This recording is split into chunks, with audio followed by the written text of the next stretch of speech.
ভাটপাড়ায় বিজেপিতে বড় ভাঙন। পার্থ ভৌমিকের হাত ধরে তৃণমূলে যোগ দিলেন রাজ বিশ্বাস।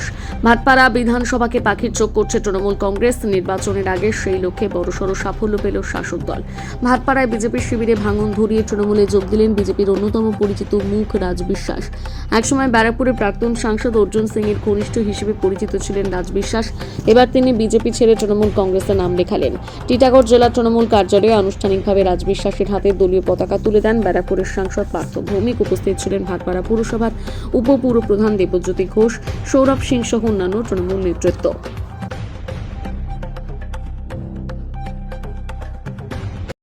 বিজেপি পার্টি আমি দেখছি যে কি বলে নাম মানে আস্তে আস্তে দেখছি বিজেপিতে টাকা পয়সা নিয়ে পোস্ট পদ, তারপরে হচ্ছে কি বলে নাম বাইরের যে স্টেটের লোকদের উপরে বেশি বিশ্বাসী।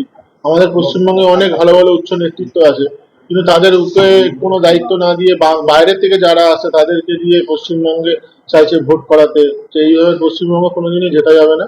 পশ্চিমবঙ্গে যেভাবে লক্ষ্মী ভান্ডার, তারপরে যুবসাথী যেভাবে চলছে, ওইতে আমাদের পশ্চিমবঙ্গে চতুর্থবারের জন্য মাননীয় মুখ্যমন্ত্রী মমতা ব্যানার্জি সরকার হতে চলেছে। সেই ইয়েতে আমিও নিজেকে এর মধ্যে যোগ দিলাম। হ্যাঁ, অনেকদিন ধরেই চলছিল, তো আজকে ডেট হয়েছে, তো আজকে বিজেপির কোনো কথা ছিল না, এই মুহূর্তে না কোনো বিজেপি না করে করেছি। অতীতের নির্বাচনগুলোতে বিজেপি সক্রিয় হয়ে গেছে। হ্যাঁ, সেটা ভাটপাড়ার মানুষ জানে যে রাজ বিশ্বাস গোলঘর অঞ্চলে বিজেপির জয়ের পিছনে অন্যতম কাণ্ডারি ছিল। অত্যন্ত স্বল্প সময়ের মধ্যে আপনাদের খবর পাঠিয়েছি, আপনারা সবাই এসছেন। আপনারা দীর্ঘদিন ধরে জানেন, সবাই অবগত আছেন যে গত লোকসভা নির্বাচনে ব্যারাকপুর লোকসভার মধ্যে আমরা 7টার মধ্যে একটা সিটি হেরে গেছিলাম, সেটা হচ্ছে ভাটপাড়া বিধানসভা কেন্দ্র। সেই ভাটপাড়া বিধানসভা কেন্দ্রে এবং আমার লোকসভা নির্বাচনেও 7টার মধ্যে একটা বিধানসভাতেই আমরা হেরেছিলাম, সেটা ভাটপাড়া বিধানসভা কেন্দ্র।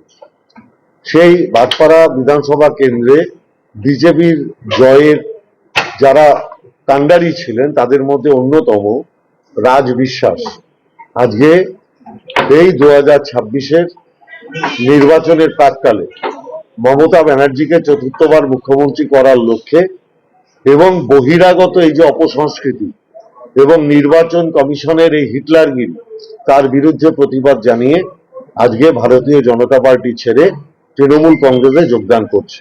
আপনারা দেখছেন ভাটপাড়া তৃণমূল কংগ্রেসের সমস্ত নেতৃবৃন্দ, আমার ক্যান্ডিডেট অমিত গুপ্তা, আমার নির্বাচন কমিটির চেয়ারম্যান গোপাল রাউত, আমার দলের সভাপতি দেবজ্যোতি ঘোষ, আমার যিনি চিফ ইলেকশন এজেন্ট ছিলেন আমার দলের নেতা সৌরভ সিং, আমার ট্রেড ইউনিয়নের সভাপতি অশোক দত্ত, আমার কাউন্সিলর নেতা তরুণ সাউ, অভিমন্যু তেওয়ারি কাউন্সিলর মনুয়া, এবং প্রত্যেকে আপনারা দেখছেন যে তারা প্রত্যেকে রয়েছেন। তাদের প্রত্যেকের উপস্থিতিতে আজকে রাজ বিশ্বাসকে আমরা প্রদেশ তৃণমূল কংগ্রেসের অনুমতি সাপেক্ষে আজকে আমরা তৃণমূল কংগ্রেসে যোগদান করাচ্ছি। প্রচুর মানুষ 10 নম্বর ওয়ার্ড, 15 নম্বর ওয়ার্ড, ওই পার্শ্ববর্তী এলাকায় আমরা লাভবান হব, এটুকু আমরা বলতে পারি। এটা কি মনে হচ্ছে ভাটপাড়াটা পুনরুদ্ধার হবে? পুনরুদ্ধার করাটা মানুষের উপর নির্ভর করে। আর মমতা ব্যানার্জি বারংবার বলেন, আমার মাথা নত করে দাও হে প্রভু তোমার চরণ তলে। আমরা কখনো বলি না আমরা জিতবো, আমরা বলি মানুষ যদি চায় তাহলে আমরা জিতবো। আমরা মানুষের উপর আস্থাশীল, মানুষের উপরে শ্রদ্ধাশীল। আমরা মানুষের কাছে বিনীতভাবে এটা আবেদন করছি ভাটপাড়ায় যে আমাদের একবার একটা সুযোগ দিন।